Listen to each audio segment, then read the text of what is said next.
par la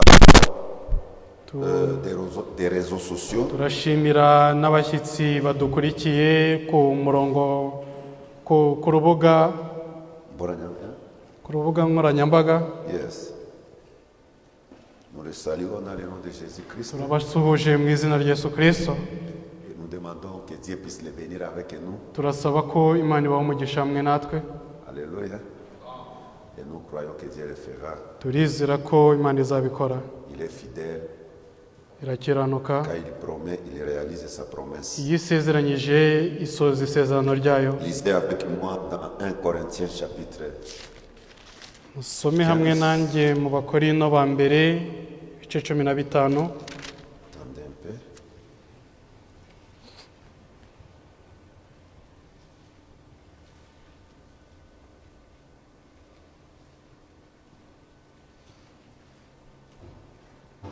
Un Corinthiens 11.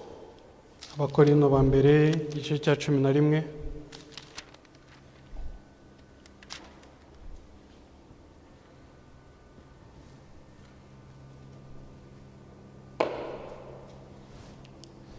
La Bible dit, Biravuga 11, premier verset, umurongo wa mbere.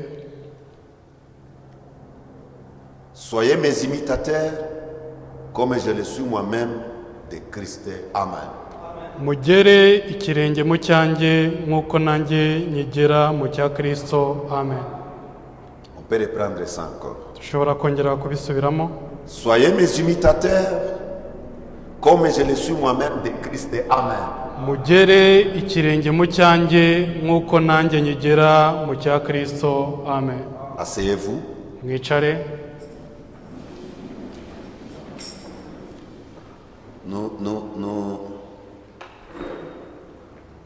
Nous allons continuer notre prédication de la parole de Dieu. Turaza gukomeza ikibwiriza cyacu cy'ijambo ry'Imana. Vous voyez que je suis toujours en train de lire dans les épîtres de Paul. Murabona ko nyirimo kwandika mu mabarwa ya Paulo.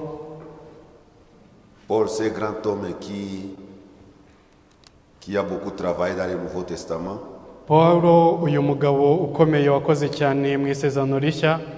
Et qui a été dans la même ligne droite avec le frère Branham. Kandi wahoze mu murongo umwe kimwe na Mwendata Branham. Mais je commence à faiblir un peu, je commence à m'appuyer sur les lunettes. Amaso yanjye atangiye gucika intege, nsigaye nitwaza amarineti. C'est pourquoi ceux qui me suivaient, quand je prêchais en ligne, je devais chaque fois prendre l'ordinateur comme ça parce que c'était devenu très difficile. Niyo mpamvu abankurikiranaga ku mbuga nkoranyambaga babonaga ko niyegerezaga mudasobwa kugira ngo mbashe gusoma neza. Alors je suis allé à l'hôpital pour faire les examens. Rero njya ku bitaro gukora ibizami. Et on m'a prescrit ça. Banyandikira ko ngomba kujya nifashisha amarineti. Parce que après 40 ans déjà, les yeux deviennent faibles. Kubera ko nyuma y'imyaka 40 amaso atangira gucika intege. Mais je crois que Dieu gardera mes yeux pour que je lise et que je prêche la parole. Ariko ndizera ko Imana izarinda amaso yanjye kugira ngo mbashe gusoma no kubwiriza ijambo. Il en est de même de mon épouse aussi, elle c'était depuis longtemps. Niko bimeze no ku mufasha wanjye we bimaze igihe kirekire. C'est moi qui l'a découragé un peu, mais ninjye wamucaga intege gato, ariko comme elle avance aussi en âge, nuko nawe ariko gukura mu myaka c'est normal. Ibisanzwe. Donc vous allez me supporter. Je ne suis pas encore habitué à ça. Je mets, j'enlève, uranyihanganira sindayamenyera, nzajya nyambara nyakuremo nyambare nyakuremo. Quelquefois quand on porte ça, on voit comme s'il y a un trou là-bas. Rimwe na rimwe hari ubwo yambara ukabona nkaho imbere yawe hari umwobo. Mais ça va venir. Ariko bizaza. Alléluia. Alors je parle ce matin ndavuga muri iki gitondo sur l'imitation du christianisme. Ku kigwa nise kwigana ubukristo. Kwigana ubukristo. L'imitation du christianisme. Kwigana ubukristo. C'est ce que je vais parler ce matin. Nibyo ndi buvugeho muri iki gitondo. La fois passée, nous étions en train de parler de la grande lumière. Ubushize twarimo tuvuga ku mucyo ukomeye. comment les messages que nous avons reçus dans cet âge, c'est une très grande lumière. uburyo ki ubutumwa twakiriye muri iki gisekuru ari umucyo ukomeye cyane. Et nous avons dit que la lumière a des effets. Twavuze ko umucyo ufite imimaro ibiri. La lumière peut éclairer, umucyo ushobora kumurika, tout comme la lumière peut aveugler. kimwe nuko umucyo ushobora guhumya. Et je me rappelle que je vous avais donné un exemple de ces petits oiseaux. Ndibuka ko nabahaye urugero rw'utwo tunyoni duto. Je parle de ceux qui me suivaient online. Ndavuga ku bankurikiraga ku mbuga nkoranyambaga. Des petits oiseaux étaient allés dans la statue de la liberté aux États-Unis. Turiya tunyoni duto twagiye mu kirangantego cya Leta Zunze Ubumwe, igishushanyo. Et dans la statue de la liberté, il y a une femme, je pense, ou un homme qui prend les lampes dans sa main comme ça. Kuri icyo gishushanyo hariho umugore ufashe itabara hejuru. Alors, il y a des petits oiseaux qui sont venus. Rero hari utunyoni duto twaje. Et il y avait une forte tempête. Kandi hari umuhengeri mwinshi. Alors, quand le prophète a visité, igihe umuhanuzi yahasuye, il a trouvé des petits cadavres de petits oiseaux là-bas. yagiye ahasanga imirambo mito mito y'utwo tunyoni. Il a demandé, mais pourquoi il y a des cadavres de petits oiseaux ici? arabaza uti kubera iki hari imirambo y'utunyoni hano? Et on lui a expliqué que les petits oiseaux étaient là pendant qu'il y avait la tempête. bamusobanuriye ko utwo tunyoni duto twari aho ngaho mu gihe cy'umuhengeri. Au lieu de se servir de cette lumière aho pour kugira se ngo mettre à l'abri, dukoreshe uwo mucyo kugira ngo twifashe, pour se mettre à l'abri, kugira ngo twishyire ku ruhande, twihishe, ils ont combattu la lumière. ahubwo twarwanyije uwo mucyo. Et en essayant de combattre cette lumière, kugerageza kurwanya uwo mucyo, ils ont cogné leur petite tête sur ces lumières-là. dukubita imitwe yatwo kuri uwo mucyo, Et ils sont morts. tuhita dupfa. On ne peut pas combattre la lumière de Malaki 4. ntabwo ushobora kurwanya umucyo wa Malaki 4. Alléluia. On ne peut pas combattre la lumière de Malaki 4. ntabwo warwanya umucyo wa Malaki 4. Si vous combattez cette lumière, niba urwanyije uwo mucyo, vous allez broyer votre tête. uzarangira umutwe wawe usandariye aho. Le message de Frère Branham, c'est une machine. ubutumwa bwa mwene data Branham ni imashini. Si vous vous mettez contre cette machine-là, iyo urwanyije iyo mashini, cette machine va vous broyer et elle va continuer. iyo mashini izabasya ikomeze. Ne vous mettez pas sur le chemin de Dieu. nimuzajye mu nzira y'Imana. Ne barrez pas la route au Seigneur Jésus-Christ. nimuzafungire umwami Yesu Kristo Le inzira. Seigneur Jésus-Christ, c'est une grosse machine. umwami Yesu Kristo ni imashini ikomeye cyane. Ça va vous écraser et continuer son chemin. izabasya ikomeze inzira. Parce que ça ne dépend pas de nous. kubera ko ntabwo biterwa natwe, Ça ne dépend pas de l'homme. ntabwo biterwa n'umuntu, Ça dépend du Seigneur qui fait miséricorde. biterwa n'Imana igira ubuntu. Si Dieu établit quelque chose, Imana niba ishyizeho ikintu ne runaka, combattez pas la chose que Dieu a établie. ntimukarwanye icyo kintu Imana yashyizeho. C'est toi qui vas payer le prix. bizarangira ari wowe wishyuye ikiguzi. Alléluia. Est-ce que nous sommes ensemble? Yese turi kumwe. Alors nous étions en train de parler de la grande lumière. rero twari turimo tuvuga ku mucyo ukomeye, Et je vous ai montré aussi que nous sommes des lumières. kandi naberetse yuko turi imicyo.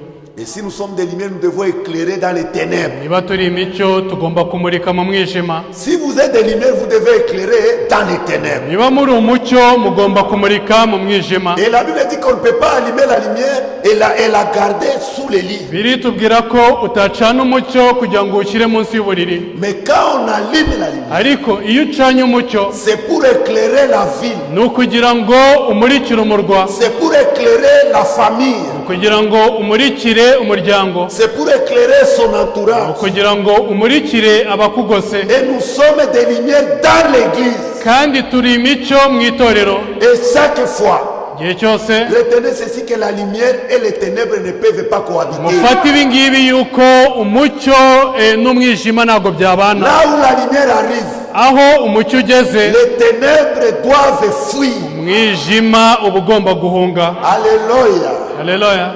Et le prophète a prêché umuhanuzi yabwirije Il y a ici un homme qui peut allumer la lumière. ikibwiriza yise aha hari umuntu ushobora gucana umucyo. Il a prêché encore. Abwiriza nanone Allumer la lumière. ikibwiriza yise mucane umucyo. Oh, Dieu soit loué. Imana ihimbazwe. Mais aujourd'hui, uyu munsi nous évoluons un peu. turakomezaho gato. J'ai parlé avec un frère de Tchangougou, je crois, il s'appelle Frère Caleb. naganire na mwene data w'icyangugu Il m'a witwa écrit, mwene il m'a data dit, pasteur, Caleb. salue l'église au nom du Seigneur Jésus-Christ. aranyandikiye arambwira ati pasiteri usoza itorero mu izina rya Yesu Je vous Kristo. transmets ces salutations-là. bashyikirije izo ndamukanyo. Il est là en Gombo. hari iyo ngaho inkombo. Gombo. Il m'a demandé, salue l'église, pasteur.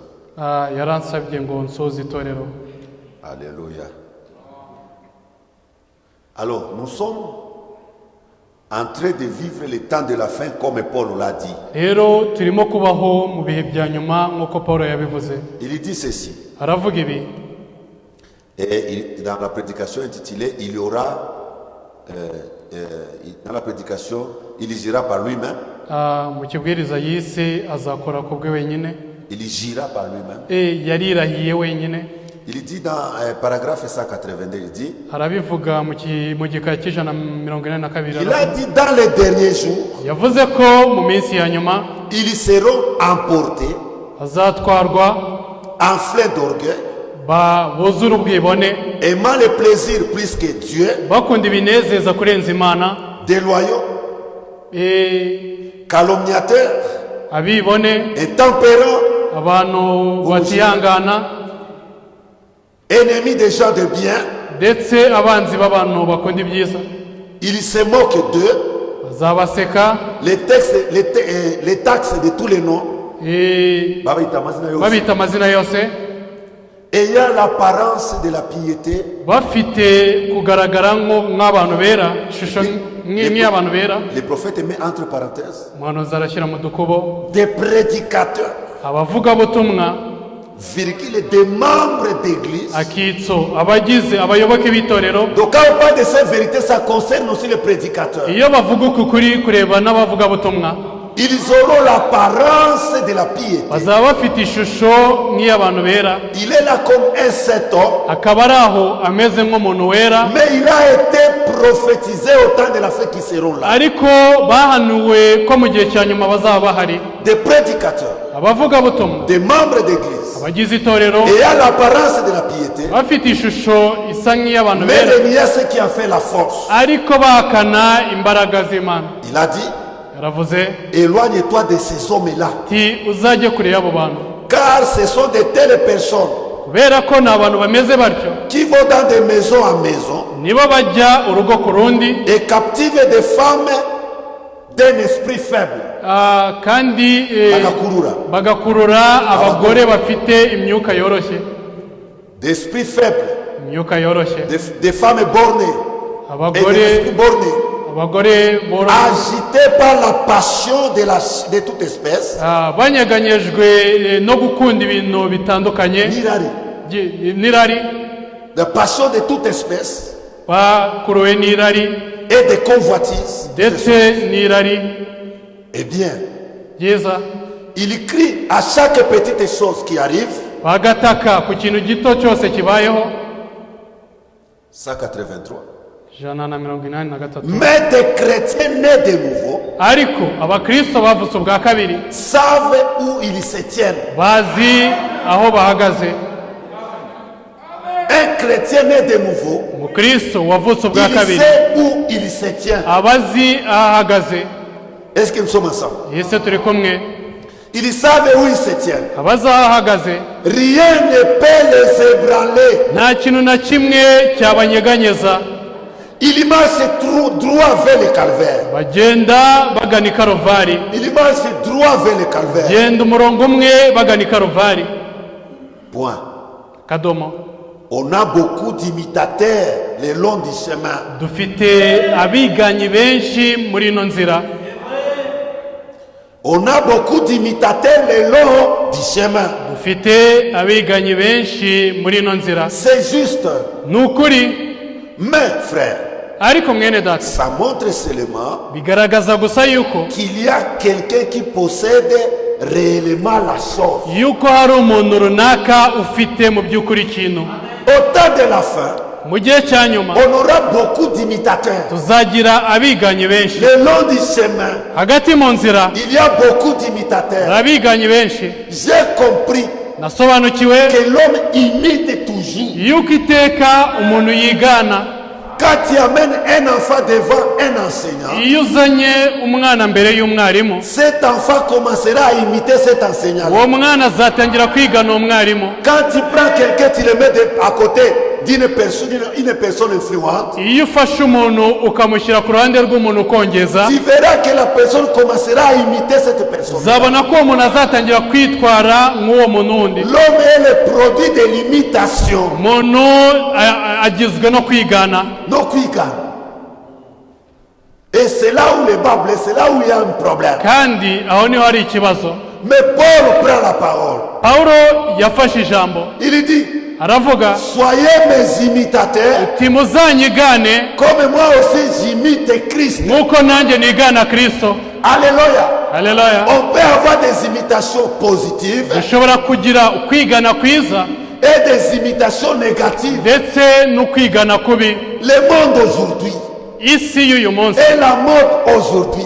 La mode, urupfu, non, la mode, ibigezweho uyu munsi c'est le fruit de l'imitation. ni imbuto zo kwigana. Si vous regardez comment vous vous êtes habillé, uramutse urebye uburyo wambara, vous remarquerez que vous avez imité quelque chose. uzabona ko ari ikintu runaka wiganye. Alléluia. Surtout chez les sœurs. cyane cyane kuri bashiki bacu, L'imitation par record. kwigana kuri hejuru cyane.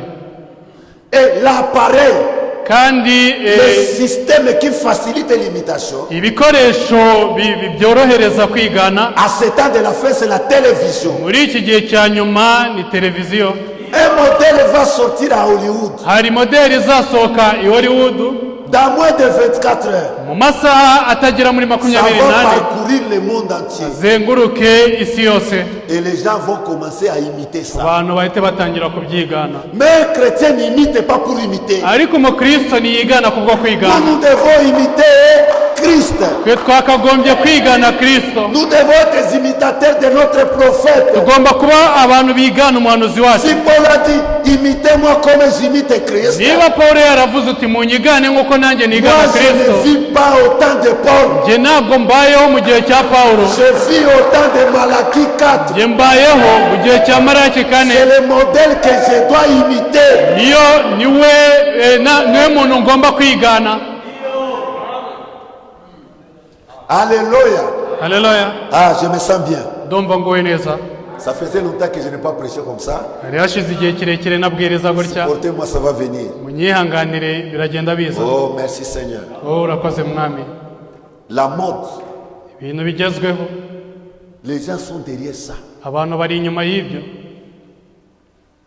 Qu'est-ce qu'il y a à la mode aujourd'hui? n'iki kigezweho uyu munsi C'est ceci. Ah, ni ibi ngibi. tous nous allons au marché. twese tukajya ku isoko. Oh, pourquoi tu t'habilles comme ça? Ce n'est plus à la mode. kubera iki wambara gutya ntabwo bikigezweho. Il faut t'habiller comme Sozi. birasaba kwambara nka sosi. Na Sozi. Il faut t'habiller comme Queen Elizabeth. birasaba kwambara nk'igikomangoma Elizabeth. Il faut t'habiller comme tel.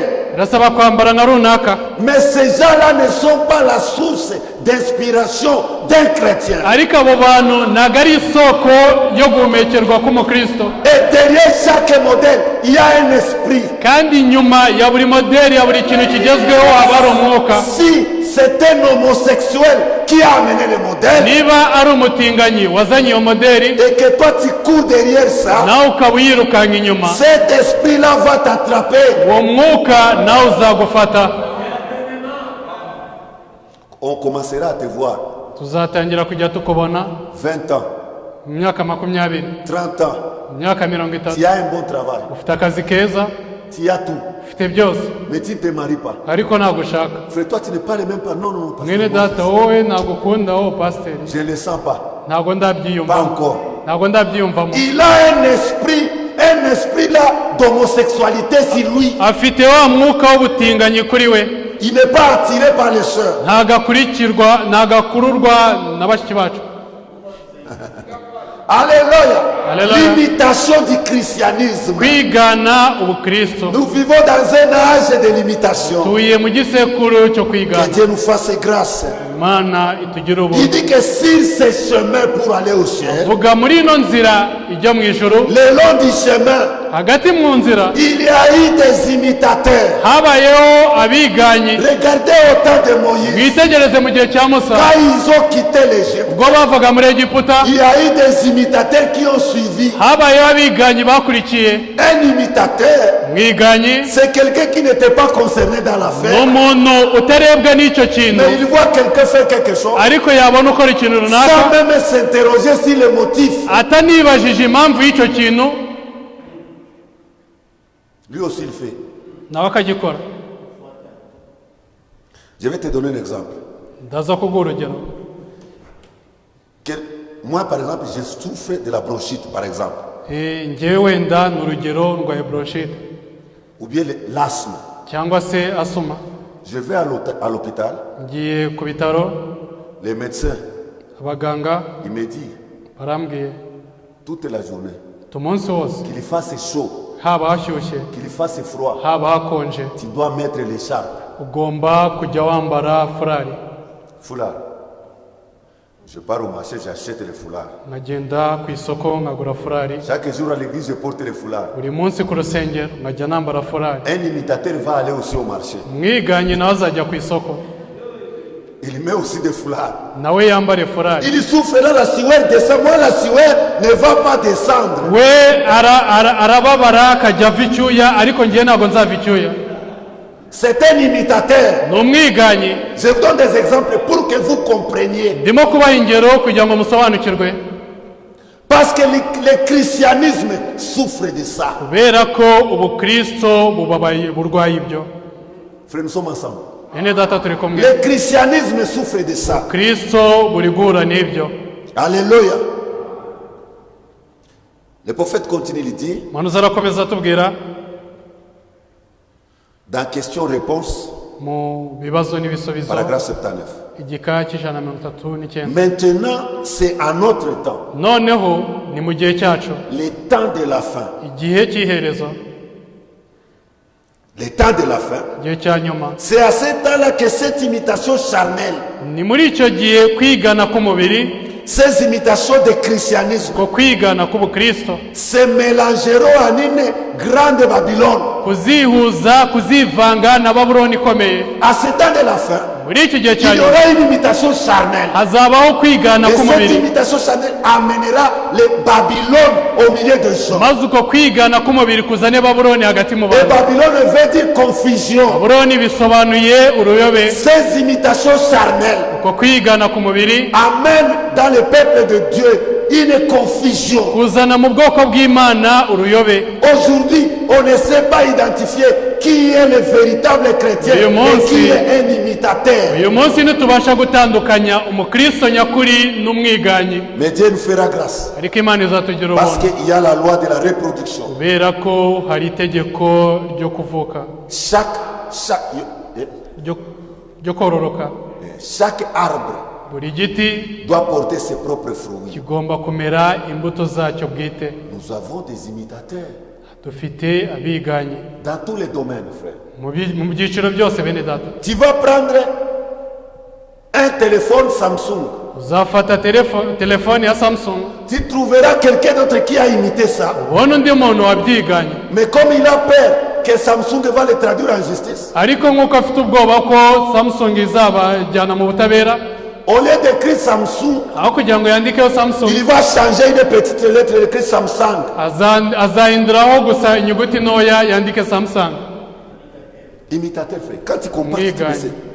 Si tu ne regardes pas bien, tu vas croire que tu as acheté Samsung. Niba utarebye neza uzakeka ko waguze Samsung. Ce sont les imitateurs. Ni abiganyi. Mettez ça en esprit.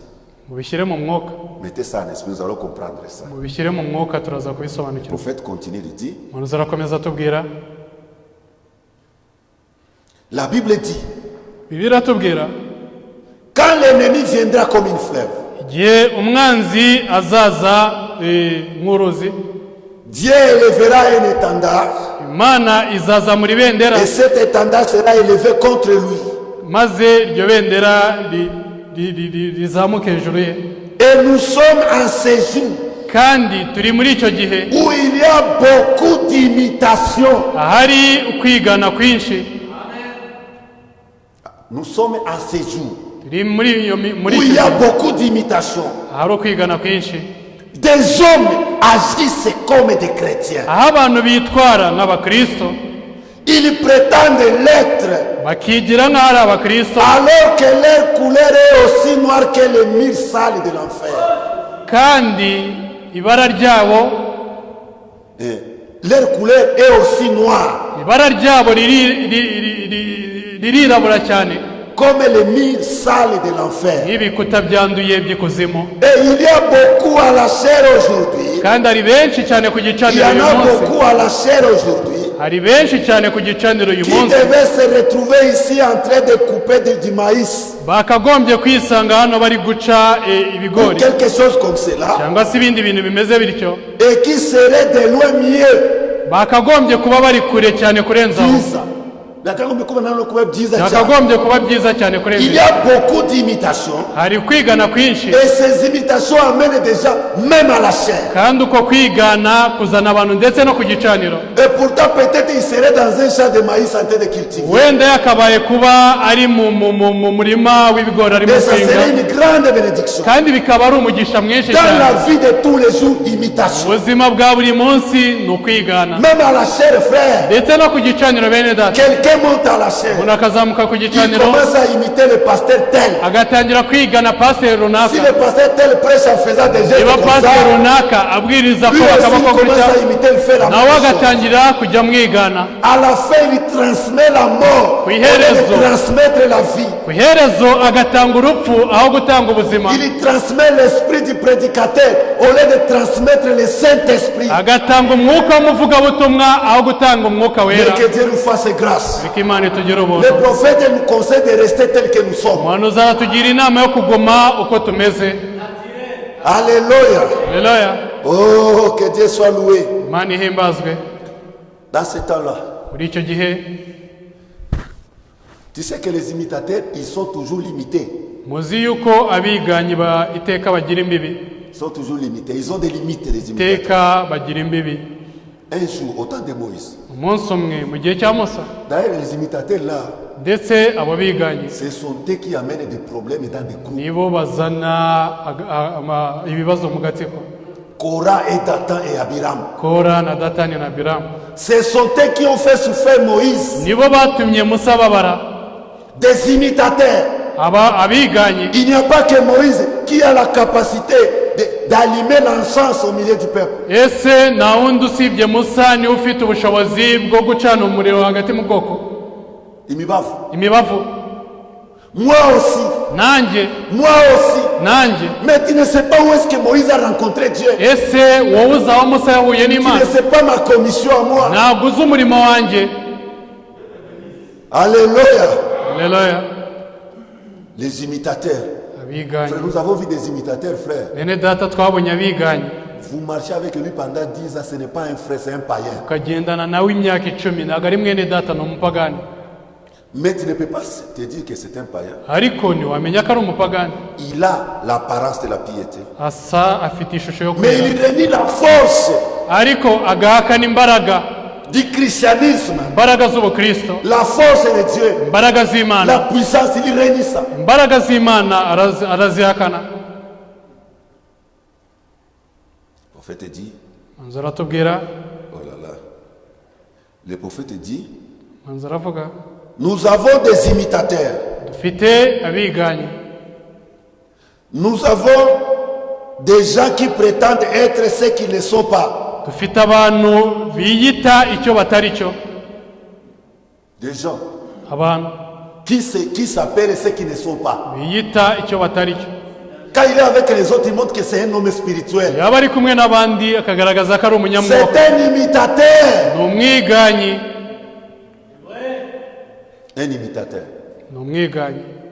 Et la plus mauvaise imitation, kandi ukwigana kubi cyane kubaho c'est l'imitation du christianisme. kwigana ubukristo, C'est l'imitation de la religion. kwigana kw'iyobokamana. C'est très dangereux ça. Biteye ubwoba cyane Parce que ça ne paye pas. kubera ko ntabwo kwishyura. Tu trompes que tu es un chrétien, Beshya ko uri umukristo mais tu n'iras nulle part. ariko ntaho uzajya. L'enlèvement, ce n'est pas ton affaire. Zamurwa ntabwo biri kureba. Et au moins encore avant, namba na mbere tu pouvais profiter quelque chose au milieu des frères. washoboraga kugira icyo wungukirwa muri bene Aujourd'hui, data. c'est très compliqué. Qui va te donner? Uyu munsi biragoye, ninde uzaguha? Aujourd'hui, c'est devenu chacun pour soi et Dieu pour tous. Uyu munsi byabaye buri wese yirwanaho, Mago kumwili na mwili kumago. Personne ne donne. amafaranga ku mubiri n'umubiri ku mafaranga, nta muntu Très compliqué, utanga. frère. La prophétie de Paul est en train de s'accomplir. Les gens seront égoïstes. Ubuhanuzi burimo gusohora, abantu bazaba bikunda, Aimons l'argent bakunda ifeza, amafaranga plus que Dieu, frère. kurenza Imana, Aimons l'argent. bakunda imiya kurenza.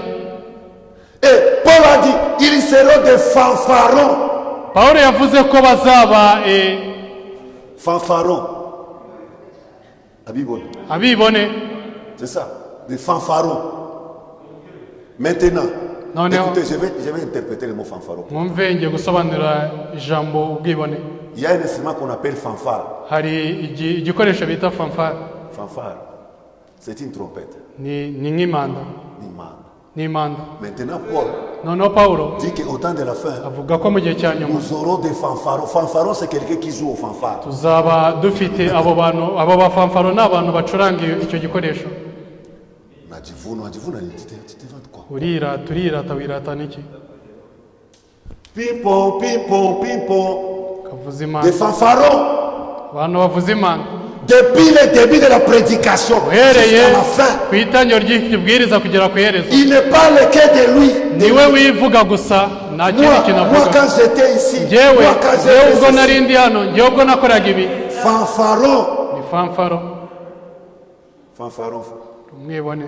Quand les feux passent, tu vois que ça c'est un fanfaron. Mwene data yacaho akavuga ati ibyo ni umwibone. D'ailleurs, moi dans mon téléphone, je vais écrire. Je te vois comme ça, j'écris ton nom et puis j'ajoute fanfaron. nakubona gutyo muri telefone yanjye nkandika izina ryawe nkongeraho Comme ça, fanfaro quand tu m'appelles kugira ngo numpamagara et que la petite Anaïs tombe sur le téléphone, dis papa, fanfaron appelle. Anaïs agwa kuri telefone akambwira ati papa fanfaro arahamagaye. Je dis, ah, fanfaron, je connais fanfaron, c'est qui? Fanfaro ndamuzi. Je connais fanfaron, c'est qui? Si fanfaro ari we. Ce sont des esprits du temps de la fin. Bene data ni imyuka y'igihe cya nyuma. On ne joue pas avec moi. Ntabwo njye banyinisha. Dans cette église, personne n'est à mon niveau. Bene data muri iri torero nta muntu uri ku rwego rwanjye. Des fanfarons, frère. Mwibone. Quand il est bien habillé, il va sortir à l'extérieur au moins 3 fois. Niba yambaye neza azasohoka hanze nk'inshuro 3 zose. Pour qu'on le voie, des fanfarons. Kugira ngo bamubone, mwibone. Massifa. Mwibone. Bamwita Massifa mu Kiswahili, fanfaron. Ko niko bamwita mu Giswahili. Massifa. Mwibone. La porte est fermée là. Tant, tant, tant. Yambaye ferme. Un jour tu vas tomber ici. Umunsi umwe uzagwa hano. Badiakre wanakana ukamata. Badiyakoni baze bagufata. Des fanfarons. Bibone. Chaque dimanche, Buri ku le cyumweru. fanfaron doit s'assurer qu'il a porté quelque chose de neuf. Mwibone agomba guhamirizwa ko yambaye ikintu gishya. Fanfaron. Mwibone. Je n'ai pas un habit, je ne vais pas aller à l'église. Nta mwambaro mushya mfite. Quand il te dit qu'il n'a pas un habit, Iyo ce akubwiye n'est ko pas nta qu'il mwenda n'a pas, il n'a afite, pas un nouveau si habit. ukuvuga ko ntawe afite, ni ukuvuga ko nta mwenda mushya Ça afite. c'est un imitateur. Uwo ni umwiganyi. Ça c'est un fanfaron. Uwo ni umwibone. Tu vas le voir, il est à l'église toujours comme ça. Uzabona ari ku rusengero iteka ameze uko. Fanfaron. Mwibone. Oh, toilette c'est où? Toilette ni he? Il a déjà vu que si le soulier il y a la poussière. Yabonye ko ku nkweto hariho ivumbi. Toi tu vas croire qu'il va aux toilettes? Ugakeka ko agiye muri toilette. Il enlève un mouchoir là-bas. Agakuramo igitambaro mu mufuka. C'est un fanfaron. Umwibone. Mais bon. Un chrétien n'est pas un fanfaron, frère. Umukristo nabo mwibone. Ce sont des esprits du temps de la fin, ni imyuka yo mu gihe cya nyuma, des imitateurs. biganye. Et cet esprit-là commence à se contaminer, à Kandi contaminer les gens dans la société chrétienne. umwuka watangiye kugenda wandura abantu muri sosiyete y'abakristo. L'imitation. Kwigana. Oh, frère, vous savez, Bene data murabizi, c'est moi l'évêque. ni njye évêque.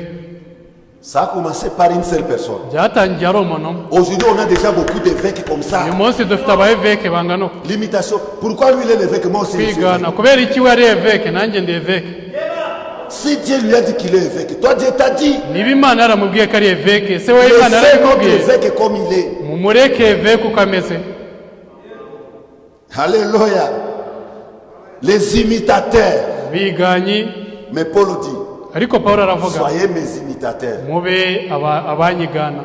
Parce que moi aussi, je suis l'imitateur de Christ. Munyigane kuko nanjye nigana Kristo. Vous pensez que imiter Paul, c'est la blague? Bene data mukeka ko kwigana Paul Pawulo a ari souffert imikino. toute sa vie. Pawulo yarababaye ubuzima bwe bwose. S'il te demande d'être son imitateur, Niba gusabye kuba tu dois umwigana souffrir comme lui. ugomba kubabara kimwe nawe. Et le prophète dit, Kandi umuhanuzi aratubwira les gens, abantu des hommes agissent comme des chrétiens. abantu bitwara nk'abakristo, Ils prétendent l'être, bakigira nk'aho ari bo, alors que leur cœur est aussi noir que les murs de l'enfer. kandi imitima yabo yirabura cyane nk'ibikuta by'ikuzimu. Dimanche, il est à l'église avec sa Bible. Ku cyumweru ari ku rusengero na bibiliya ye, Mais son cœur, ariko umutima le we, prophète dit que son cœur est umuhanuzi aratubwira noir uti umutima we harirabura cyane comme les murs sales de l'enfer. n'ibikuta byanduye by'ikuzimu. C'est comme ça son cœur. Uko niko umutima we umeze.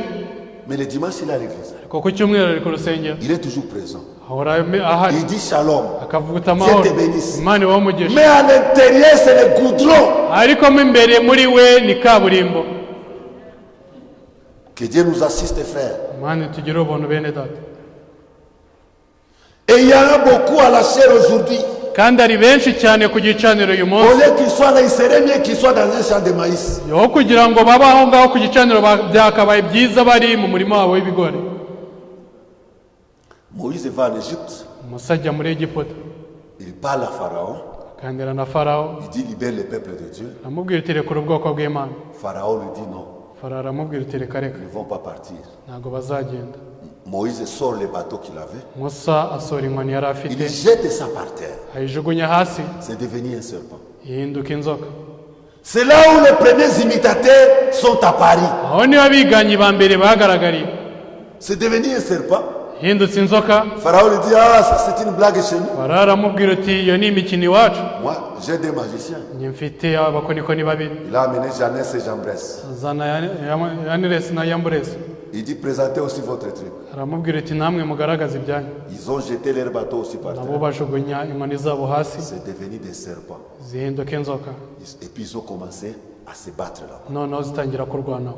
Mais Moïse, Ariko Musa lui, il avait la vraie chose. we yari afite ikintu nyakuri. Jeannès et Jambres, Yaniresi na Yamburesi ils avaient l'imitation, la copie. bari bafite kwigana, Ils n'avaient pas d'absolu. ntabwo bari bafite ikidakuka. Mais Moïse avait un absolu. Ariko Musa yari afite ikidakuka. Le prophète dit que Moïse est resté calme. Umuhanuzi atubwira ko Musa yasigaye Un atuje. enfant de Dieu qui a rencontré Dieu, Umwana w'Imana wahuye qui a n'Imana, une expérience avec Dieu. ufite imyitozo hamwe Quelle que soit n'Imana, la situation qui se présente devant lui, ikibazo icyo ari cyo cyose cyagaragara il imbere est ye, calme. aba atuje, Il sait que le Seigneur va agir. bazi ko Imana izakora. Même avant minuit, le Seigneur va agir. Ndetse na mbere ya saa sita z'ijoro Imana Je connais irazakora. mon Dieu, il agira. Nzi Imana yanjye izakora. D'autres chrétiens, quand ils commencent à paniquer, commencent à douter même de la promesse. Batangira gushidikanya ndetse no ku isezerano. Le prophète dit, Umuhanuzi atubwira il avait eu des poux. eh, Des poux. Hein, comment vous appelez ça? C'est yari clair. afite inda, Ils avaient des poux. yari zifite inda, Ils avaient eu des mouches. habayeho amasazi, Ils avaient eu des ulcères. habayeho Les plaies. habayeho ibibembe, Non. Les, ibibyimba, les ulcères. Ils avaient, il dit, Et je voudrais que vous remarquiez, kandi nifuzaga ko mwitegereza ils avaient des imitateurs. habayeho abiganyi Jannes et Jambres. yani na Yamburesi Ils ont essayé de s'opposer à eux, à Moïse et Aaron. bagerageje kurwanya Musa na Aroni Et ils ont fait les mêmes choses que bakora bya bintu bimwe nk'ibyo bakoze nabo jusqu'à un certain point. kugeza ku cyiciro runaka. Ils ne font pas jusqu'au bout. Ntabwo babikora kugera ku iherezo, Jusqu'à un certain point. kugeza ku cyiciro runaka. En d'autres termes, Mu yindi mvugo, ils prêchaient l'évangile babwirije ubutumwa et continuaient à essayer d'imiter Moïse et Aaron. bakomeza kwigana Musa na Aroni. Mais je voudrais que vous remarquiez, Ariko ndifuza ko je mwitegereza, voudrais que vous remarquiez autre chose. ndifuza ko mwitegereza ikindi kintu. Si vous lisez maintenant le même passage, Uramutse usomye icyo cyanditswe kimwe, le prophète dit, banza aratubwira ces magiciens pouvaient produire des choses, abakonikoni bashoboraga gukora ibintu mais ils ne pouvaient pas les enlever. ariko ntibashoboraga kubikuraho. Ils pouvaient amener aussi des mouches, Bashoboraga nabo kuzana amasazi, ils pouvaient amener des maladies, bashoboraga kuzana mais indwara ils ne pouvaient pas guérir des maladies. ariko ntibashoboraga gukiza Ils ne indwara, pouvaient pas faire enlever les mouches. ntibashoboraga kwirukana ayo masazi. Un imitateur est limité quelque part. Umwiganyi harahagarukira, L'imitateur ne peut pas aller à la Pentecôte. umwiganyi ntiyagenda ngo agere kuri Pentekote, Il s'arrête toujours en cours de iteka route. ahagararira hagati mu Et nzira. je vous dis ce matin, Ndababwira muri iki gitondo, ne t'en fais pas si l'imitateur. ntugire ikibazo ku mwiganyi. Il peut être baptisé. Ushobora kubatizwa, Il peut venir à l'église. ushobora kuza ku rusengero, On peut le considérer comme frère. ushobora kumufata nka mwene On data, peut l'aider et l'assister. ushobora kumufasha tukamushyigikira. Alléluia. Haleluya. Mais à la fin, Ariko ku iherezo il partira. azagenda. Judas était un imitateur. Yuda yari umwiganyi, Il était un frère. yari mwene data, Il était à côté de Jésus. yahoraga hafi ya Jésus Yesu. lui a donné la caisse de l'église. Yesu amuha gucunga Mais imari il ne pouvait y'itorero, pas arriver à la Pentecôte. ariko ntiyashoboraga kugera kuri Il Pentekote. est allé se pendre. Yagiye kwimanika. Alléluia. Haleluya. L'imitateur n'arrive pas au bout du chemin. Abiganyi nibagera ku iherezo Il ry'inzira, s'arrête toujours en cours de route. iteka bahagararira hagati. Moïse faisait des miracles. Musa yakoraga ibitangaza, Ses imitateurs aussi venaient faire ça. abiganyi nabo bashaka kubikora. Et peut-être les enfants disaient se poser la question. Wenda abana ba Isirayeli bibaza ibibazo, Mais comment Dieu peut nous envoyer ça alors que ces gens aussi ils ont ça? ni gute Imana yatwohereza ibi, abo bantu nabo babifite, Ils sont limités. bafite aho bagarukira. Un imitateur est limité. Umwiganyi agira Il ne imbibi, peut pas arriver au bout du ntabwo chemin. yagera ku iherezo ry'inzira. Alléluia. Haleluya.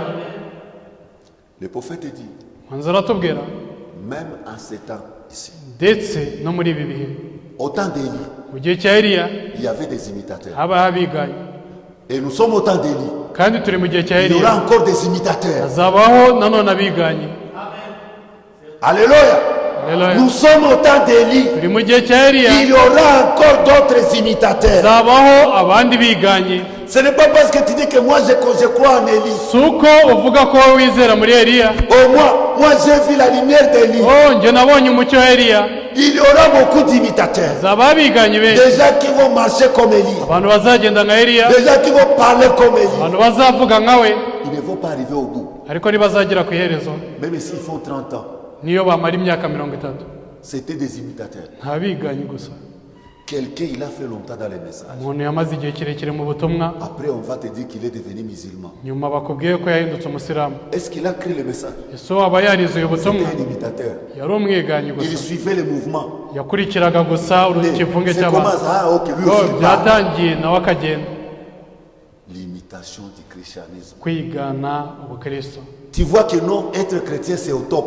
ukabona ko kwitwa umukristo bigezweho. Toi aussi, tu achètes la Bible. Nawe ukagura Bibiliya, Toi aussi, chaque dimanche, tu es à l'église. nawe buri ku cyumweru uri ku Mais rusengero. nous, Ariko nous ne twe sommes pas venus dans le christianisme ntabwo twaje mu bukristo parce que ça fait beau d'être un chrétien. kubera ko ari byiza kuba umukristo. Nous sommes venus dans le christianisme Twaje mu bukristo parce que le christianisme nous a cherchés. kubera ko ubukristo bwadushakishije.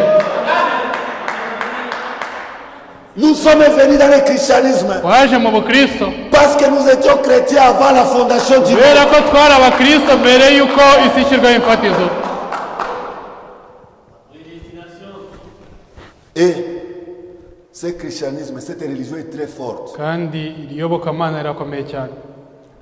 Ce n'est pas nous qui s'attachons au christianisme, ntabwo ari twe twihambiriye ku bukristo, mais c'est le christianisme qui s'attache à nous. ubukristo nibwo bwihambira kuri twe. Même si j'essaie de me défaire du christianisme, niyo nagerageza kwitandukanya n'ubukristo, mais le christianisme fait partie de ma vie. ariko ubukristo ni kimwe mu gice cy'ubuzima bwanjye. Alléluia. Haleluya.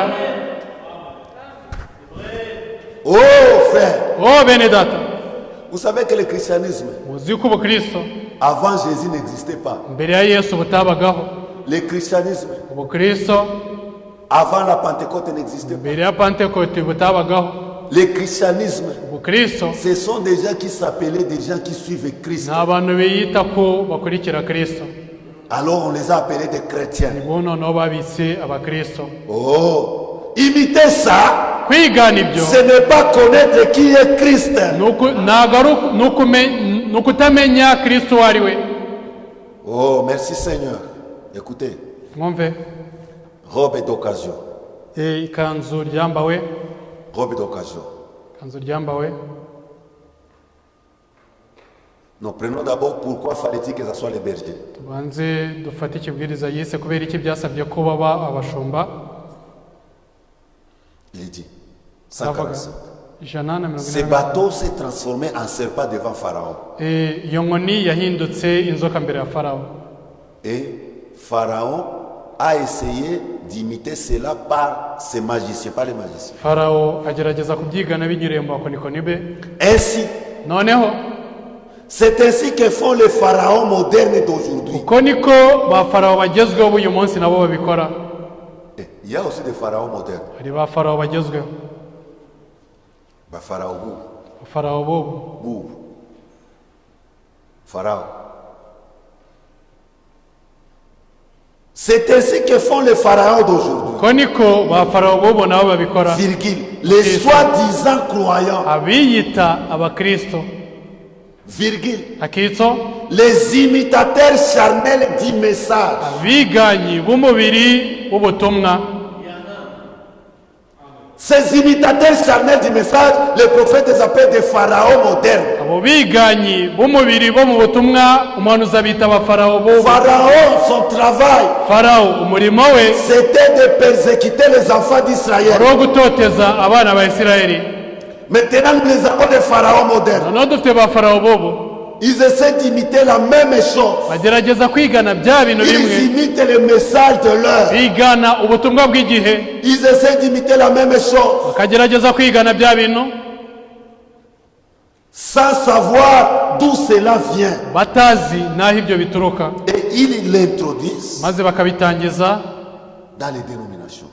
mu madini. Vous savez que les gens aujourd'hui commencent à entrer dans les dénominations. Muzi yuko abantu uyu munsi basigaye binjira mu madini, Commencent à prendre même les messages, même les frères, à amener dans les dénominations. bagafata ndetse n'ubutumwa na bene data Ils commencent à introduire cela dans les dénominations. batangira kubyinjiza ibyo mu madini. Robe d'occasion, paragraphe 27. Ikanzu ryambawe igika cya 87. Le prophète dit, Umuhanuzi aravuga, et puis comme nous voyons les modèles, noneho nk'uko tubona ibintu bigezweho, les modèles de notre leçon aujourd'hui, urugero rw'isomo ryacu uyu munsi, Élie dira son règne, ou plutôt dans son pèlerinage sur la terre, Élia, Eliya pendant son pèlerinage sur la mu terre, gihe yayoboraga hano ku isi eh bien c'était un grand homme et puissant homme de Dieu. yari umugabo ukomeye w'Imana, C'était un grand et puissant homme de Dieu. yari umugabo ukomeye kandi ufite imbaraga. Dieu l'utilisait puissamment, Imana yamukoreshaga mu buryo bukomeye avec une grande puissance. hamwe n'imbaraga zikomeye cyane.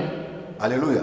Haleluya. Élie de ce temps-là, c'est l'Élie d'aujourd'hui. Eliya wo muri kiriya gihe ni Eliya w'uyu Dieu munsi. l'utilisait avec une grande puissance. Imana yamukoreshaga n'imbaraga zikomeye. Et nous voyons que pendant ce temps, Turabona ko muri icyo gihe il y avait eu un groupe d'imitateurs habayeho agatsiko k'abiganyi qui essayaient d'imiter Élie bagerageje kwigana Eliya, et qui essayaient de faire la même chose qu'Élie. bagerageza gukora bya bintu bimwe kimwe na Eliya. Et nous trouvons aussi la même chose aujourd'hui. Tubona nanone bya bintu bimwe uyu munsi, L'imitation du christianisme. kwigana ubukristo. Les gens qui essaient d'agir comme des chrétiens. Abantu bagerageza kwitwara nk'abakristo Ils essaient d'agir comme des chrétiens. begerageza kwitwara nk'abakristo. Dans ce paragraphe 28, toujours robe d'occasion. Igika cya 28 iteka muri icyo kibwiriza. Les gens essaient d'agir. Abantu bagerageza kwitwara nk'abakristo. Ils essaient de se faire eux-mêmes chrétiens. Bakagerageza kwigira bo ubwabo abakristo. Vous ne pouvez pas faire cela. Ntabwo ibyo mwabasha kubikora. C'est Dieu qui doit le faire. Imana ni igomba kubikora. Il est le seul à faire cela. Niyo yonyine bwite yabikora. Ainsi, Noneho les gens avaient fondé une école.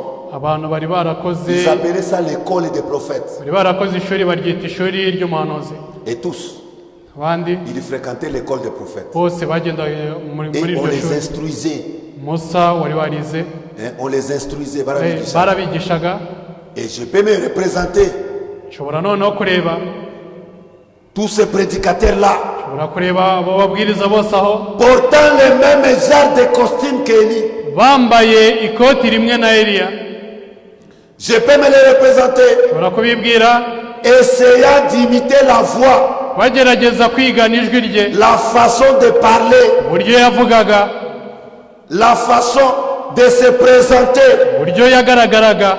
Chacun essayait de faire la même chose. Wese yageragezaga gukora icyo kintu kimwe, Car Élie, c'était un grand homme de Dieu que Dieu utilisait. kubera ko Eliya yari umugabo ukomeye w'Imana, Imana yakoreshaga. Au temps de la fin encore, il y a beaucoup d'imitateurs. Igihe cya nyuma nanone hari abiganye benshi. Venir faire l'imitation dans les messages, faire madame, tu souffres pour rien. Bene data, kuza kwigana mu butumwa bwa Branham, Déjà, la vie wavuga chrétienne, bari c'est une ubusa. vie très compliquée. Ubuzima bwa Gikristo bwabwo ni ubuzima bukomeye Et cyane. venir passer ton temps en train d'imiter le christianisme. Uza kumara igihe cyawe hano ugita wigana Et ubukristo, à la fin, tu n'as pas de récompense. ku iherezo ntuzabona ingororano, C'est une perte de temps. ni ugutakaza igihe. Le christianisme, c'est une vie. Ubukristo ni ubuzima, Ce n'est pas une imitation. ntabwo ari ukwigana.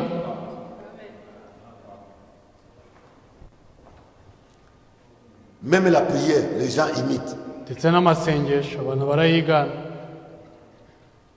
Même la manière de chanter, ndetse n'uburyo bwo kuririmba. ils accentuent la voix, ça monte, ça descend. Bakazamura ijwi bakamanura. On prêche en Swahili Bora. Kabwiriza mu Giswahili, Igiswahili cyiza, Et tu vas trouver que tout le monde va là-bas. ukabona abantu bose bagiye aho.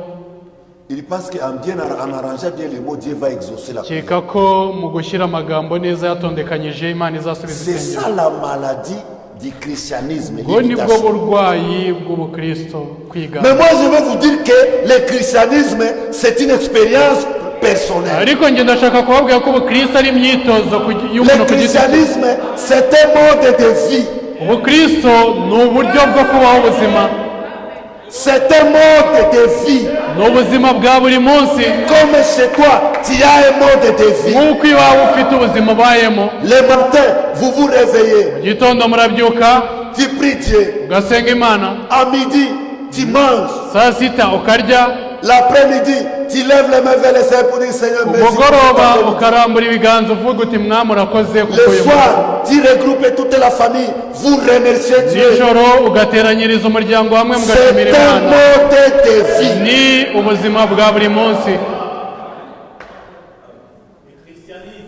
Alléluia. Haleluya. Oh, je suis chrétien. Toi, tu es Oh, chrétien. ndi umukristo, uri umukristo? Non. Oya, Le christianisme, c'est autre chose, frère. ubukristo ni ikindi kintu bene data. Le christianisme, c'est autre chose. Ubukristo ni ikindi kintu. Pourquoi tu viens à l'église? Kubera icyo uza ku rusengero?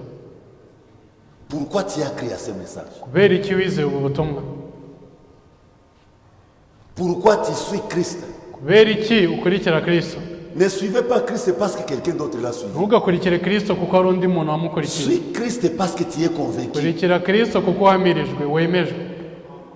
Pourquoi tu es baptisé? Kubera icyo wabatijwe? Pourquoi tu pries? Kubera icyo usenga? Ce sont des questions réelles que nous devons nous poser. Ibibazo nyakuri twakagombye kwibaza. Ça fait très mal.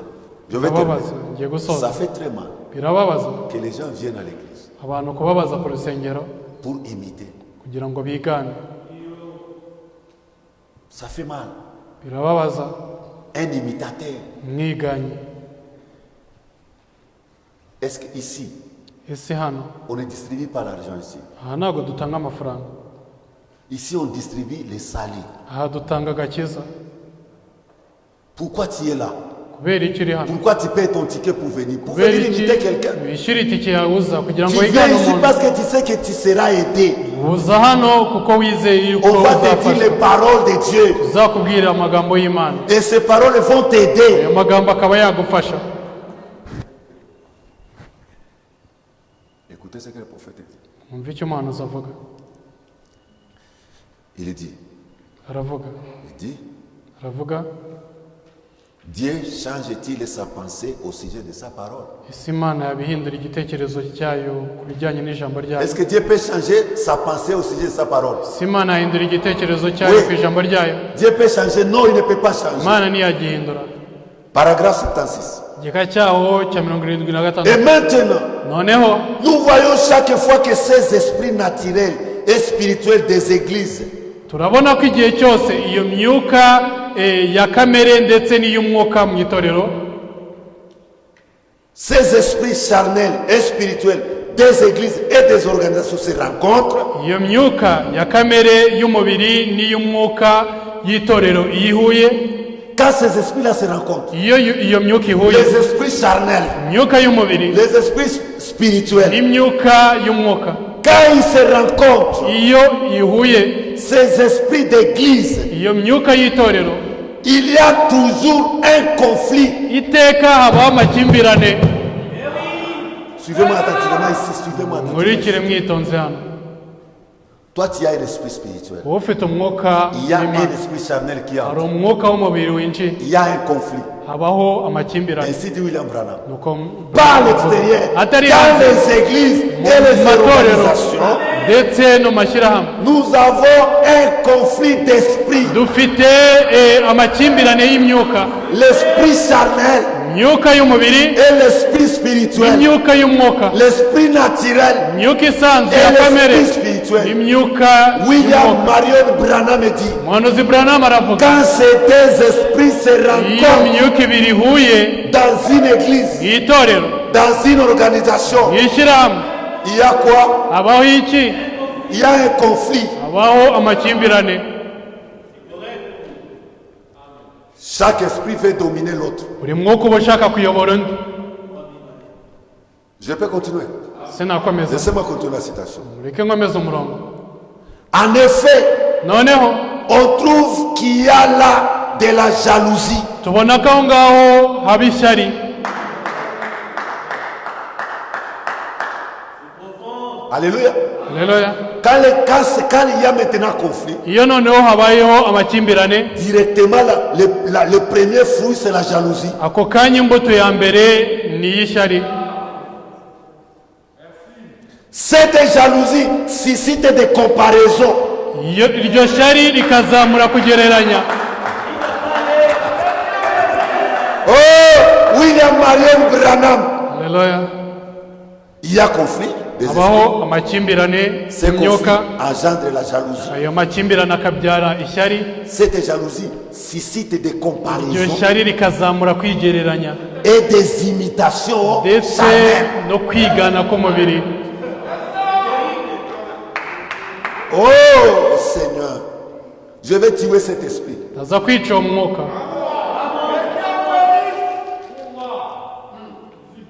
Des comparaisons charnelles. Kwigeranya k'umubiri. Moi aussi je vais être comme Josué. Nanjye ndashaka kumera nka Mais Josué. Josué n'est pas un homme comme moi. Pourquoi il a fait Josué ceci? nameze On kimwe nanjye kubera icyo commence yakoze. des comparaisons. Gatangira kugereranya, kwigereranya. C'est très dangereux ça. Ibyo biteye ubwoba. C'est très dangereux ça. Ibyo biteye ubwoba. Tu vas chez un frère. Ukajya kwa mwene data, Tu regardes comment il est organisé chez lui. wareba uburyo ki La yateguye we, jalousie monte dans ton cœur. ishyari rikazamuka mu mutima wawe, Ça amène la comparaison. rikazana kwigereranya. Lui il a ça, moi je n'ai pas ça. Wafite ibi njye ntabyo Lui mfite, il a ça, moi je n'ai pas ça. wafite iki njye ntacyo Moi mfite, aussi je dois avoir plus que ce nanjye qu'il ngomba a. kugira ikirenze icyo ngicyo cye. Nous sommes ensemble. se turi Quelqu'un kumwe peut dire Amen. ushobora kuvuga amena J'ai lu les messagers, ce n'est pas moi. ndimo gusoma intumwa ntabwo ari Moi, njye j'ai l'obligation de dire. njye mfite inshingano zo Je suis gusoma en train de parler de l'imitation du christianisme. ndimo kuvuga ku kwigana ubukristo Il dit aravuga des imitations charnelles. kwigana k'umubiri Et nous voyons qu'il en est aujourd'hui comme il en était alors. turabona ko ariko bimeze uyu munsi nk'uko byahozeho Nous combien osons. nk'uko byahozeho Il continue. arakomeza Lorsque Dieu fait quelque chose pour une personne, iyo imana ikoze ikintu runaka ku bw'umuntu runaka est-ce que c'est le pasteur qui a fait ça? se ni pasiteri wabikoze Dieu a fait quelque chose pour Eric. imana ikoze ikintu runaka ku bwa eric Dieu a fait quelque chose pour une personne. imana igakora ikintu runaka ku muntu Tout runaka le monde essaye de copier ce que Dieu a fait pour cette personne-là. abantu bose bakagerageza kwigana icyo imana yakoreye uwo muntu Alléluia. Je suis dans Dieu, change-t-il sa pensée aussi et sa parole mu par la grâce de kibwiriza Dieu. yise ese imana ihindura igitekerezo cye ku ijambo ryayo Le prophète continue de dire, umuhanuzi arakomeza avuga vous voyez, murabona cela donne lieu à une compétition et cela devient charnel. ibyo biha umwanya cyangwa se icyuho guhangana kandi ibyo ngibyo bizana amakimbirane Seigneur, tu as tout dit dans cet âge. mwami wavuze byose muri iki giseko Celui qui va aller en enfer, il voudra lui-même aller en enfer. uzajya ikuzimu azaba abishaka ahubwe Écoutez, il continue. mwumva arakomeza Et alors, Non, s'il non. n'arrive pas, niba atabigezeho l'autre camp, l'autre uwo camp, mundi ikindi gice. ikindi gice S'il n'arrive pas niba batabigezeho à obtenir des résultats spirituels, niba batabashije kubona ibisubizo by'umwuka à ce moment-là, muri ako kanya ils obtiennent cela par la puissance politique. bahita babibona binyuriye mu mbaraga za politiki Ou prennent un substitut cyangwa se bagafata igisimbura pour semer la confusion dans les esprits des gens, kugira ngo babibe uruyobe mu myuka y'abantu afin d'attirer des disciples derrière eux. kugira ngo bikururire abigishwa nyuma yabo Oh, pasteur Saman, c'est un prophète bon. oh pasiteri hari igihe abeshyera umuhanuzi Le pasteur ajoute, c'est pas le prophète qui a dit ça. pasiteri ntacyo yongeraho ni umuhanuzi wabivuze Aujourd'hui, Gloire n'a pas projeté. On allait lire ça ensemble. uyu munsi gloire ntabwo yaporojese Ça fait quoi? bitanga iki Comparaison. bitanga kwigereranya Tu fais la comparaison. ugatangira kugereranya La jalousie monte. ishyari rikazamuka Alléluia. Tu ne trouves pas. ntubibone Tu commences à copier. ugatangira kwigana Et pourtant, c'est Dieu qui a fait ça. kandi ari imana yabikoze Maintenant, en essayant, noneho mu kugerageza si tu ne trouves pas les mêmes niba résultats, utabonye bya bisubizo bimwe le prophète dit si tu ne trouves pas les mêmes résultats spirituels, manzi aravuga uti iyo utabonye ibisubizo bimwe by'umwuka tu vas utiliser les voies de la politique. uzakoresha inzira ya politike La politique est entrée dans l'église. politike yinjiye mu itorero Des politiciens dans l'église. abanyapolitike mu itorero Toi, tu penses que tu parles avec quelqu'un bonnement, gentiment. wowe ukeka ko uri kuganira n'umuntu mu buryo bwiza mwumvikana Oh, je vais venir te parler, pasteur. oh nzaza kukuganiriza pasiteri urabona Toi, tu es de bonne foi. wowe ubikoze n'umutima mwiza Il est en train de t'enregistrer. we arimo kugufata amajwi Il te piège. akagushyira mu mutego Donc, il cherche les résultats par la politique. arashaka ibisubizo binyure mu nzira ya politike Par la politique. binyure mu nzira ya politike Oh, Seigneur. oh mwami Hein? Il dit, et alors, Aravuga ati, s'il noneho, n'arrive pas niba batabasha à obtenir les résultats spirituels, kubona ibisubizo by'umwuka à ce moment-là, ils obtiennent cela par la puissance politique. muri ako kanya babibona binyuriye mu mbaraga za politike Ou prennent un substitut. cyangwa se bagafata igisimbura Bakashaka igisimbura. bagashaka igisimbura Un substitut, gisimbura. igisimbura. Dieu ne vit jamais dans des substituts. Imana ntikorera na rimwe mu gisimbura. Sinon Jésus-Christ n'allait pas mourir au Kubera calvaire. yuko Yesu Kristo ntiyagombaga gupfira i Parce que dans Karuvali. l'Ancien Testament, on utilisait des substituts. Kubera ko mu isezerano rya kera bakoreshaga Dieu ibisimbura. allait laisser que les substituts continuent. Imana yari bureke ibisimbura bigakomeza. Mais Dieu veut la vraie chose. Ariko Imana ibishaka ikintu nyakuri, Il ne remplace pas les substituts. bakabisimbuza ibisimbura. Vous connaissez les substituts? Muzi ibisimbura. Vous ne pouvez plus avoir peut-être la vraie communion. Mushobora wenda kugira ubusabane nyakuri, Vous organisez des fêtes. Ce sont des substituts. mugategura iminsi mikuru. Ibyo ni ibisimbura. Substituts. Ibisimbura. Pour voir si je peux avoir aussi les gens. Kugira ngo mbone ko nanjye nabona abantu. J'organise une grande fête. Ategura umunsi mukuru ukomeye. Des substituts. Ibisimbura. Et pourquoi ils cherchent un substitut? Kubera iki bashaka ibisimbura? Pour semer la confusion dans les esprits des gens, Kugira ngo babibe uruyobe mu myuka y'abantu. afin d'attirer des disciples derrière eux. Kugira ngo bikururire abigishwa nyuma yabo. Tu cherches les disciples, tu veux devenir Jésus. Urashaka abigishwa, ese wahindutse Yesu? Pas disciple. Abigishwa. Il a 12 disciples. Afite abigishwa 12. Frère. Quand il marche, les disciples sont derrière. Iyo agenda abigishwa baba bari inyuma. Moi, tu les tiens au frère. Mureke iyo mikino bene data. Il arrive. Hagera, Bon, je vais appeler mes disciples. ngiye kuzana abigishwa banjye. Allô? Halo, Pierre, Petero, viens. ngwino. Matthieu, Matayo, viens. ngwino. Jean, Yohana, viens. ngwino. Il va se reposer quand tous les disciples sont là. Akaruhuka ariko abigishwa be bose bahari. Laissez les disciples à Jésus-Christ. Murekere abigishwa Yesu Kristo. Quelqu'un peut dire Amen? Ushobora kuvuga C'est la mena. vérité, non? Ni ukuri. On peut terminer là. Ushobora gusorezaho. On va continuer. Je n'ai pas encore commencé le christianisme. Je parlais de Tuzakomeza. l'éducation. Sindatangira ubukristo, navugaga ku biganye. Kubiga.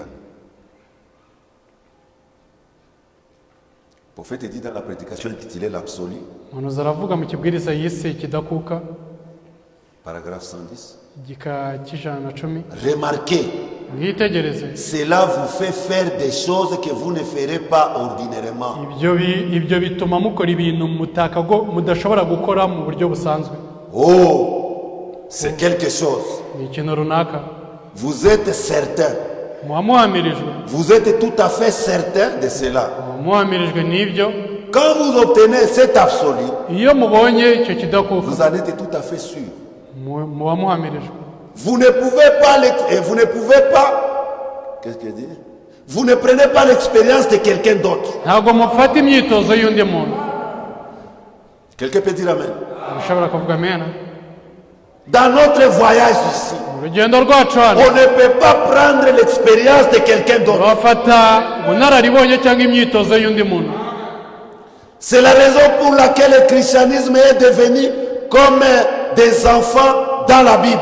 Niyo mpamvu ubukristo bwahindutse nk'abana muri Il Bibiliya. est devenu comme des petits enfants dans la Bible. Bwahindutse nk'abana bato muri Bibiliya. Excusez-moi, les petits enfants à l'école, Abana bato ku rusengero, ku ils ishuri, essaient de se copier l'un l'autre. aho bagerageza kwigana hagati yabo. Et si ces gars se trompent, Niba uyu nguyu yibeshe, l'ensemble est faux. abandi bose baribesha. Les prophètes, les nabis. À l'école primaire, il y avait des gens. Ku ishuri rya Si tu primaire aimes copier beaucoup, habaga abantu niba il y ukunda avait des kwigana gens qui étaient cyane. malins. Hari abantu bari bafite b'abacakora, Il écrivait d'abord la fausse réponse sur son papier. banzaga akandika igisubizo Il dit donne-moi, kitari donne-moi, cyo ku donne-moi. rupapuro, Donne-moi, ukamusaba donne-moi, uti donne-moi. mpereza nanjye nandike. Il prend son papier, tu vois que vraiment c'est son papier, c'est sa réponse. agafata urupapuro rwe ukabona ko ari urupapuro rwe ari Il te ibisubizo montre, bye tu copies la fausse réponse. akakwereka ukandika Quand ibisubizo il retourne, il efface bitari la byo fausse réponse, il met la bonne. noneho yagaruka agasiba bya bisubizo agashyiraho Et tu vas trouver que c'est la fausse réponse circule toute la classe. ukabona ko bya bisubizo by'ikinyoma byose bizengurutse ishuri Le ryose prophète, tu trouveras que tout l'ensemble est faux. uzabona ko abandi bose bibeshye Vous avez introduit tous ces groupes en erreur. mukaba mwashyize ako gatsiko kose mu ikosa Oh là là, olala ne copiez pas. ntimukigane Rencontrez-les vous-même. mwihurire nabyo mwebwe ubwanyu Le christianisme est devenu comme l'école. ubukristo bwahindutse nk'ishuri Le christianisme est devenu comme à l'école. ubukristo bwahindutse nko ku Les ishuri enfants se copient. abana bagenda biganana Frères, bene data sœurs, mushiki wacu ne mettez pas les mèches parce qu'une autre sœur a mis les mèches. ntugashyireho meshe kuko undi mushiki wacu yayishyizeho Mettez ça parce que toi tu crois à ça. shyireho kuko wowe uyizereramo Eh, la femme du pasteur a mis, moi aussi je vais mettre. umugore wa pasiteri ko yayishyizeho nanjye ndaza kuyishyiraho Mais elle a mis les cheveux bleus, moi aussi je vais mettre. yashyizeho imisatsi y'ubururu nanjye ndayishyiraho C'est ce qui est devenu le christianisme. ibyo nibyo byahindutse ubukristo uyu munsi L'école primaire, ishuri ribanza celle-ci copie celle-ci. ni ukugenda uyu nguyu akigana uyu uyu nawe akigana uriya Et si tu as copié une erreur, niba wanditse ikosa l'assemblée, moi je ne dis pas l'ensemble, Je ntabwo mvuze l'assemblée bose. est dans l'erreur. itorero ryose rikaba riri mu ikosa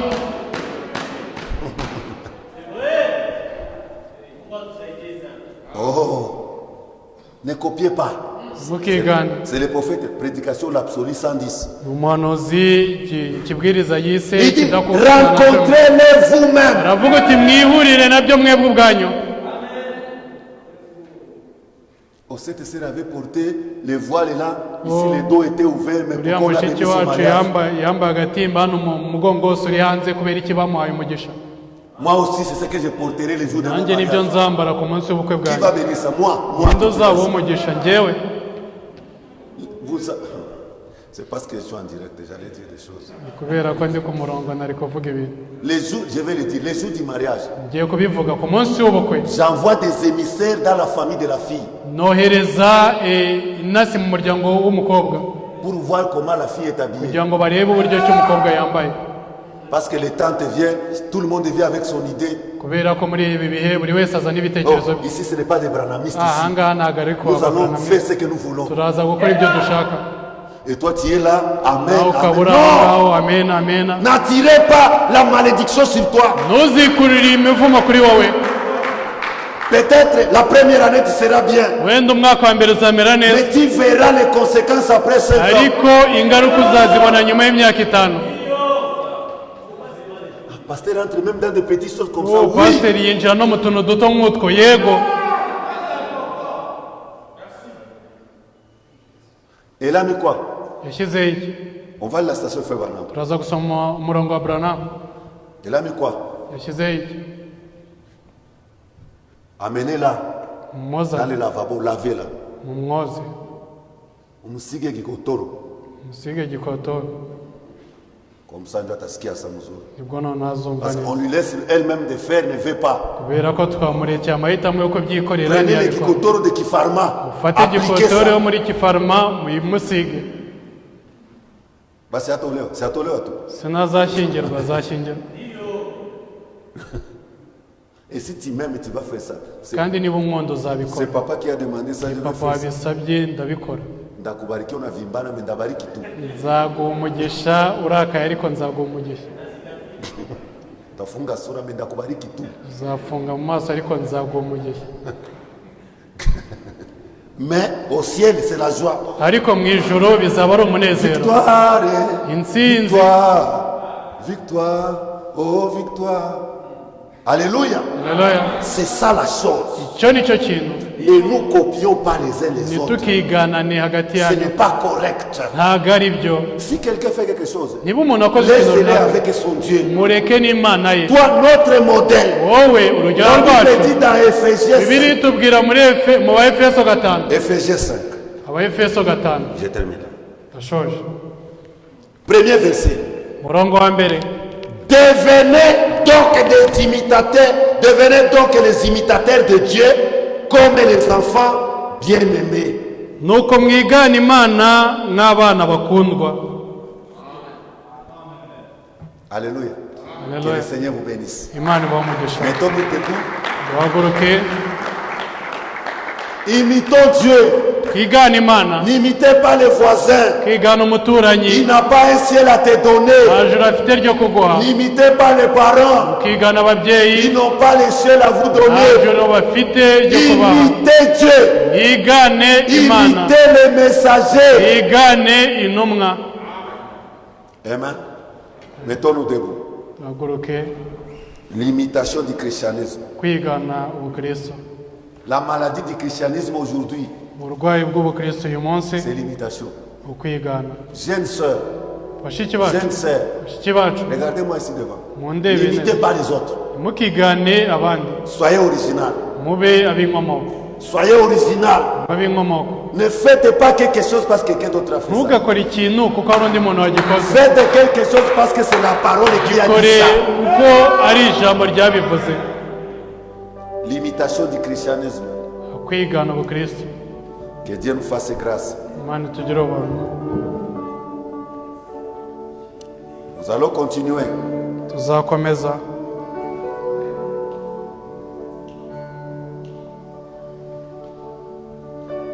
Notre Dieu a le pouvoir de changer. imana yacu ifite ubushobozi bwo guhindura. Pourquoi tu dois t'inquiéter? kubera iki Ce que tu wakwiganye as besoin, il a le pouvoir de te donner ça. icyo ukeneye ifite ubushobozi bwo kukiguha.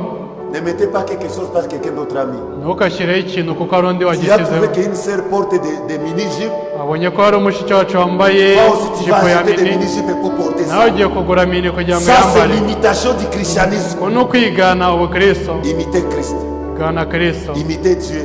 gana imana. C'est ce que Paul nous a prêché. ibyo ni byo pawulo yatubwirije. Élevons nos mains. tuzamure ibiganza.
fata umwanzuro.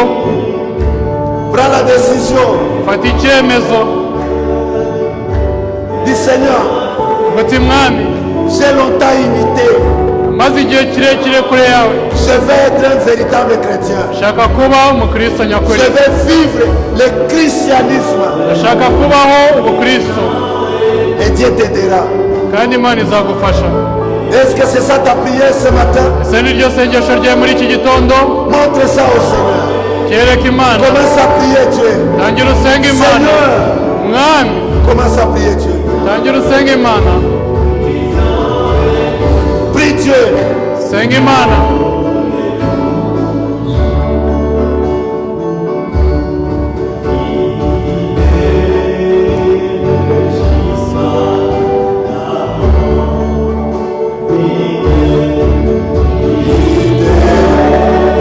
Les esclaves,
yacu. Merci infiniment Urakoze byimazeyo pour ta parole ce matin. ijambo rye ryo muri iki gitondo. L'imitation du christianisme. Kwigana ubukristo. On ne devrait jamais imiter le christianisme. Twakagombye kwigana ubukristo. Aide mon frère. Fasha mwene data. Aide ma soeur. Fasha mushiki wacu. À incarner ce christianisme en lui. Kuba yahisha ubukristo muri twe. Chasse les imitations charnelles au milieu de nous. Wirukane kwigana k'umubiri muri Nous ne twe. voulons pas être à l'école primaire Ntabwo dushaka kuba mu ishuri ribanza où nous nous copions entre nous. aho twigana na hagati yacu. Et si quelqu'un a commis une erreur, Wari wakoze ikosa tout l'ensemble tombe dans l'erreur. abandi bose tukagwa mu Mais ikosa, assiste-nous, Jésus, ariko dufashe Yesu à être original. kugira ngo tube abihariye Laisse que nous n'inkomoko, portions le fruit de l'esprit. katugire imbuto Quand nous z'umwuka allons sortir dehors, igihe tuzaba turi hanze, que les gens voient les signes du christianisme abantu dans nous. barebe ikimenyetso cy'ubukristo muri Bénis twe. tes enfants, Ugisha abana bawe, bénis toute la semaine. ubigisha icyumweru cyose, Ceux qui sont en voyage, bari mu garde-les rugendo barinde jusqu'à nous revoir. kugeza ubwo tuzongera Au kubonana. nom du Seigneur Jésus-Christ. Izina rya Yesu Kristo, Amen. amen. Que le Seigneur vous bénisse. Imana ibahe umugisha, Rentrez dans la paix du Seigneur. utahe mu mahoro y'umwami. Si Dieu le veut, nous allons nous revoir encore dimanche par la Imana grâce du Seigneur. nibishaka tuzongera kubonana ku cyumweru ku bw'ubuntu bwayo. Ceux qui veulent me voir, ils pourront parler avec le secrétaire. Ushaka kumbona baganira na sekreteri wanjye. Le secrétaire va faire un programme. Sekreteri wanjye apange gahunda Comme ça, on va se voir et parler. maze tubonane tuganire. Que le Seigneur vous bénisse. Shalom. Imana ibahe umugisha, mugire amahoro.